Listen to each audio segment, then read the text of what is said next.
Umubare munini w'Abanyarwanda ugizwe n'urubyiruko ndetse n'igitsina gore. Nyuma y'aho u Rwanda rufashe gahunda yo kugabanya caguwa, urubyiruko byaruteye impungenge kuko arirwo rwacuruzaga kandi rukambara caguwa. Ibi nibyo byatumye Igitenge Fashion Style ifata gahunda yo gukemura icyo kibazo hifashishijwe imyambaro ndetse n'ibikoresho bitandukanye bikoze mu gitenge.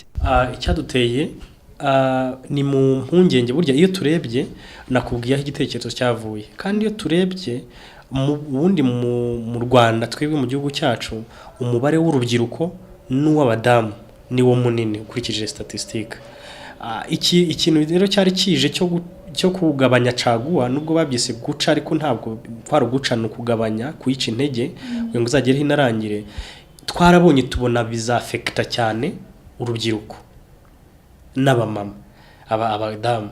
Uvuga urubyiruko nibo birwaga n'ubundi bazunguza izo caguwa mu nzira, nibo birwaga bazizengurukana, nibo zari zigiye kwambura akazi. Turavuga ngo none se ndatekereza niki twakora kugira ngo none twankadira rwa rubyiruko rube productive, rukore ibintu biri mu ntumbero y'igihugu kandi bitanga n'akazi. Ni muri urwo rwego wabonye aho uri bugere hose urasanga mu Gitenge Fashion Style dukoresha either urubyiruko cyangwa abadamu.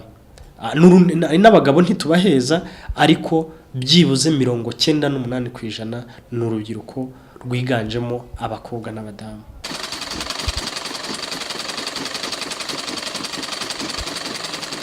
Abenshi mu bakozi bakora muri iri shyirahamwe n'urubyiruko. Niyo Mugeni Fabiola aracyari mu ishuri, amaze imyaka 2 akora umwuga w'ubudozi. Umwe muri yo yawumaze mu Gitenge Fashion Style, arasobanura byinshi yungukiyemo. Akamaro nkuramo, njyewe ndi n'umunyeshuri, ariko njyewe dusura ku ishuri mfite amafaranga yanjye y'ishuri, y'ishuri naryishyurira kuko tuva muri vacances amafaranga njye nyafite yanyishyurira ishuri. Ibi kandi birashimangirwa na Niyibaruta Eveline, umaze imyaka 10 adoda, agaragaza akamaro ko kuba umwana yakwiga umwuga w'ubudozi ndetse agira inama urubyiruko rw'ubu. Byo nababwira nuko rwose umwuga wo kudoda kuwigisha umwana ari ukukora neza, kuko ubumufashije, kuko umwuga ni umwuga kandi n'umwuga wafasha umwana igihe afite ikibazo. Ashobora, nkuko mubyumvise, hari umwana hano wari uriho usobanura ko yigurira ibikoresho, yirihira ishuri.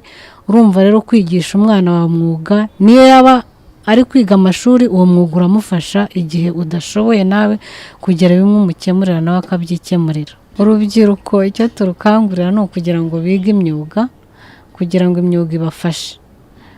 Imyuga ni ikintu cyiza kandi umwuga ni ikintu kidasaza, gihora gifite agaciro. Imbogamizi zikomeje kugaragara muri gahunda zo kudoda imyambaro ikoze mu bitenge, nibura ry'ibitenge ndetse n'ibikoresho by'ibanze. Hakaza kandi ikibazo cy'Abanyarwanda bakomeze kwishyiramo iyi myambaro ibihenze. Gusa ku bufatanye na Minisiteri ifite mu nshingano zayo ubucuruzi n'inganda, hari icyizere ko ibyo bibazo bigenda bikemuka.